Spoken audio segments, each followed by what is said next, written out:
नमस्कार। आज मैं सुना रही हूँ जयशंकर प्रसाद जी की कहानी चंदा। चैत्र कृष्णाष्टमी का चंद्रमा अपना उज्जवल प्रकाश चंद्र प्रभा के निर्मल जल पर डाल रहा है। गिरि श्रेणी के तरवर अपने रंग को छोड़कर ध्वलित हो रहे हैं। कल नादिनी समीर के संग धीरे धीरे बह रही है। एक शिरा तल पर बैठी हुई कोल कुमारी सुरीले स्वर से दर्द दिल का ही सुनाऊं प्यारे गा रही है। गीत अधूरा ही है कि अकस्मात एक कोल युवक धीर पद संचालन करता हुआ उस रमणी के सम्मुख आकर खड़ा हो गया। उसे देखते ही रमणी की हृदय तंत्री बज उठी। रमणी बाह्य स्वर भूलकर आंतरिक स्वर से सुमधुर संगीत गाने लगी और उठकर खड़ी हो गई। प्रणय के वेग को सहन न करके वर्षावारी पूरिता स्रोतस्विनी के समान कोल कुमार के कंध कूल से रमणी ने आलिंगन किया। दोनों उसी शिला पर बैठ गए और निर्निमेष सजल नेत्रों से परस्पर अवलोकन करने लगे। युवती ने कहा, तुम कैसे आए? युवक, जैसे तुमने बुलाया। युवती हंसकर, हमने तुम्हें कब बुलाया और क्यों बुलाया? युवक, गाकर बुलाया और दर्द सुनाने के लिए। युवती दीर्घ निश्वास लेकर, कैसे क्या करूं? पिता ने तो उसी से विवाह करना निश्चय किया है। युवक उत्तेजना से खड़ा होकर, तो जो कहो मैं करने के लिए प्रस्तुत हूं। युवती चंद्र प्रभा की ओर दिखाकर, बस यही शरण है। युवक, तो हमारे लिए कौन दूसरा स्थान है? युवती, मैं तो प्रस्तुत हूं। युवक, हम तुम्हारे पहले। युवती ने कहा, तो चलो। युवक ने मेघ गर्जन स्वर से कहा, चलो। दोनों हाथ में हाथ मिलाकर पहाड़ी से उतरने लगे। दोनों उतरकर चंद्र प्रभा के तट पर आए और एक शिला पर खड़े हो गए। तब युवती ने कहा, अब विदा। युवक ने कहा, किससे? मैं तो तुम्हारे साथ जब तक सृष्टि रहेगी तब तक रहूंगा। इतने ही में शाल वृक्ष के नीचे एक छाया दिखाई पड़ी। वह इन्हीं दोनों की ओर आती हुई दिखाई देने लगी। दोनों ने चकित होकर देखा कि एक कोल खड़ा है। उसने गंभीर स्वर से युवती से पूछा, चंदा, तू यहाँ क्यों आई? युवती, तुम पूछने वाले कौन हो? आगंतुक युवक, मैं तुम्हारा भावी पति रामू हूँ। युवती, मैं तुमसे ब्याह न करूंगी। आगंतुक युवक, फिर किससे ब्याह होगा तुम्हारा? युवती ने पहले के आए हुए युवक की ओर इंगित करके कहा, इन्हीं से। आगंतुक युवक से अब सहा न गया। घूम कर पूछा, क्यों हीरा, तुम ब्याह करोगे? हीरा, तो इसमें तुम्हारा क्या तात्पर्य है? रामू, तुम्हें इससे अलग हो जाना चाहिए। हीरा, क्यों, तुम कौन होते हो? रामू, हमारा इससे संबंध पक्का हो चुका है। हीरा, पर जिससे संबंध होने वाला है वह सम्मत न हो तब? रामू, क्यों चंदा, क्या कहती हो? चंदा, मैं तुमसे ब्याह न करूंगी। रामू, तो हीरा से भी तुम ब्याह नहीं कर सकती? चंदा, क्यों? रामू हीरा से, अब हमारा तुम्हारा फैसला हो जाना चाहिए, क्योंकि एक म्यान में दो तलवारें नहीं रह सकती। इतना कहकर हीरा के ऊपर झपटकर उसने अचानक छुरे का वार किया। हीरा यद्यपि सचेत हो रहा था, पर उसको संभलने में विलंब हुआ। इससे घाव लग गया और वह वक्ष थाम कर बैठ गया। इतने में चंदा जोर से क्रंदन कर उठी। साथ ही एक वृद्ध भी लाता हुआ दिखाई पड़ा। युवती मुंह ढांप कर रो रही है और युवक रक्ताक्त छुरा लिए घृणा की दृष्टि से खड़े हुए हीरा की ओर देख रहा है। विमल चंद्रिका में चित्र की भांति वे लग रहे हैं। वृद्ध को जब चंदा ने देखा तो और वेग से रोने लगी। उस दृश्य को देखते ही वृद्ध कोलपति सब बात समझ गया और रामू के समीप जाकर छुरा उसके हाथ से ले लिया और आज्ञा के स्वर में कहा, तुम दोनों हीरा को उठाकर नदी के समीप ले चलो। इतना कहकर वृद्ध उन सबों के साथ आकर नदी तट पर जल के समीप खड़ा हो गया। रामू और चंदा दोनों ने मिलकर उसके घाव को धोया और हीरा के मुंह पर छींटा दिया, जिससे उसकी मूर्छा दूर हुई। तब वृद्ध ने सब बातें हीरा से पूछी। पूछ लेने पर रामू से कहा, क्यों, यह सब ठीक है? रामू ने कहा, सब सत्य है। वृद्ध, तो तुम अब चंदा के योग्य नहीं हो, और यह छुरा भी जिसे हमने तुम्हें दिया था तुम्हारे योग्य नहीं है। तुम शीघ्र ही हमारे जंगल से चले जाओ, नहीं तो तुम्हारा हाल महाराज से कह देंगे, और उसका क्या परिणाम होगा सो तुम स्वयं समझ सकते हो।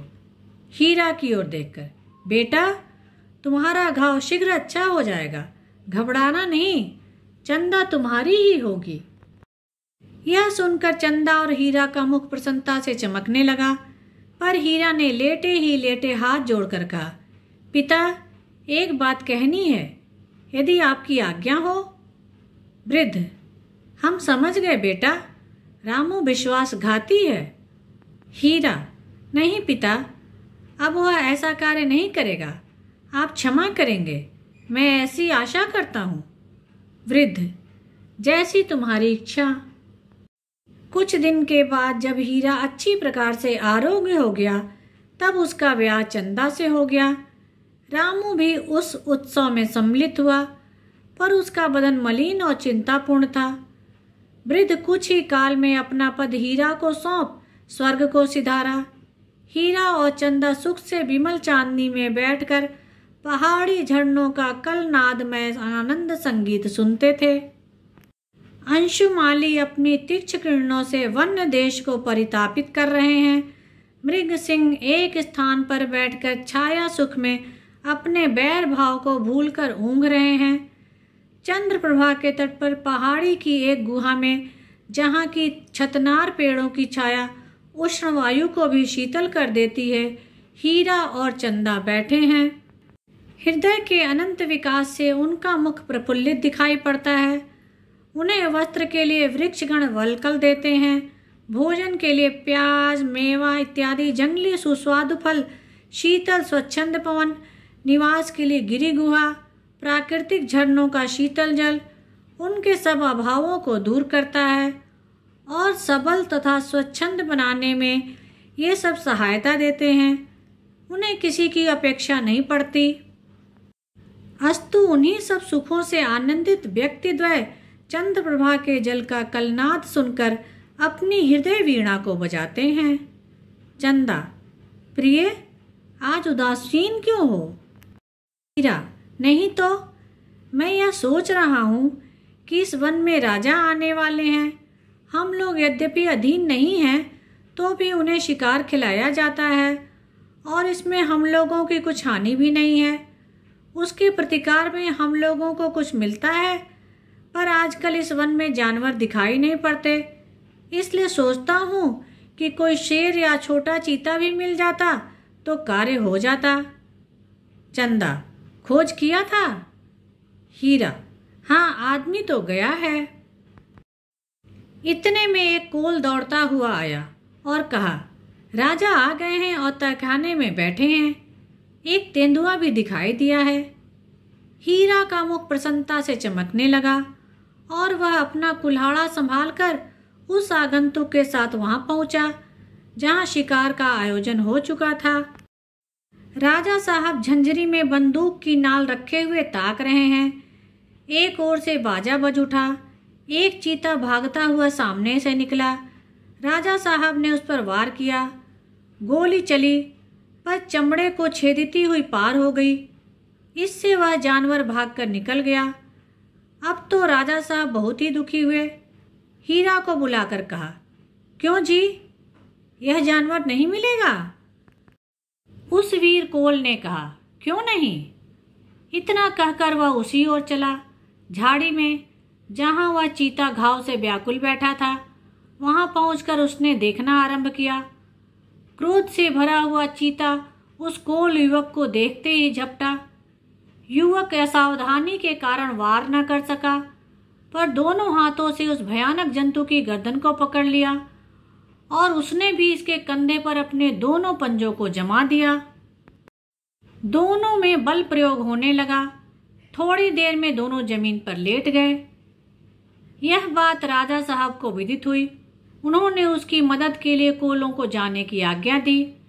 रामू उस अवसर पर था। उसने सबसे पहले जाने के लिए पैर बढ़ाया और चला।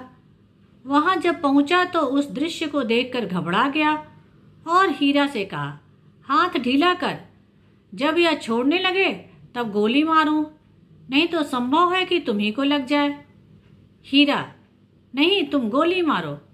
रामू, तुम छोड़ो तो मैं वार करूं। हीरा, नहीं, यह अच्छा नहीं होगा। रामू, तुम उसे छोड़ो, मैं भी मारता हूं। हीरा, नहीं, तुम वार करो। रामू, वार करने से संभव है कि उछले और तुम्हारे हाथ छूट जाए तो तुमको यह तोड़ डालेगा। हीरा, नहीं, तुम मार लो, मेरा हाथ ढीला हुआ जाता है। रामू, तुम हट करते हो, मानते नहीं। इतने में हीरा का हाथ कुछ बातचीत करते करते ढीला पड़ा। वह चीता उछलकर हीरा की कमर को पकड़कर तोड़ने लगा। रामू खड़ा होकर देख रहा है और पैशाचिक आकृति उस घृणित पशु के मुख पर लक्षित हो रही है और वह हंस रहा है। हीरा टूटी हुई सांस से कहने लगा, अब भी मार ले। रामू ने कहा, अब तू मर ले, तब वो अभी मारा जाएगा। तूने हमारा हृदय निकाल लिया है, तूने हमारा घोर अपमान किया है, उसी का प्रतिफल है, इसे भोग। हीरा को चीता खाए डालता है, पर उसने कहा, नीच, तू जानता है कि चंदा अब तेरी होगी? कभी नहीं, तू नीच है, तू इस चीते से भी भयंकर जानवर है। रामू ने पैशाचिक हंसी हंसकर कहा, चंदा अब तेरी तो नहीं है, अब वह चाहे जिसकी हो। हीरा ने टूटी हुई आवाज से कहा, तुझे इस विश्वासघात का फल शीघ्र मिलेगा और चंदा फिर हमसे मिलेगी। चंदा प्यारी। इतना उसके मुख से निकला ही था कि चीते ने उसका सिर दांतों के तले दबा लिया। रामू देखकर पैशाचिक हंसी हंस रहा था। हीरा के समाप्त हो जाने पर रामू लौट आया और झूठी बातें बनाकर राजा से कहा कि उसको हमारे जाने से पहले ही चीता ने मार लिया। राजा बहुत दुखी हुए और जंगल की सरदारी रामू को मिली। बसंत की रात का चारों ओर अनूठा दृश्य दिखा रही है।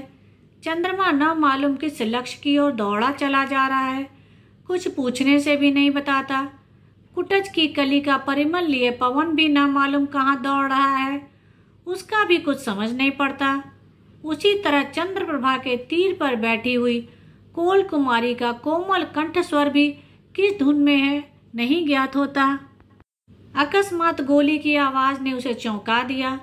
गाने के समय जो उसका मुख उद्वेग और करुणा से पूर्ण दिखाई पड़ता था, वह घृणा और क्रोध से रंजित हो गया और वह उठकर पुच्छ मर्दिता सिंघनी के समान तन कर खड़ी हो गई और धीरे से कहा, यही समय है। ज्ञात होता है राजा इस समय शिकार खेलने पुनः आ गए हैं।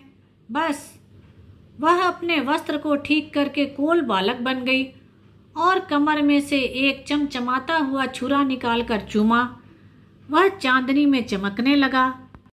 वह कहने लगी, यद्यपि तुमने हीरा का रक्तपात कर लिया है, लेकिन पिता ने रामू से तुम्हें ले लिया है।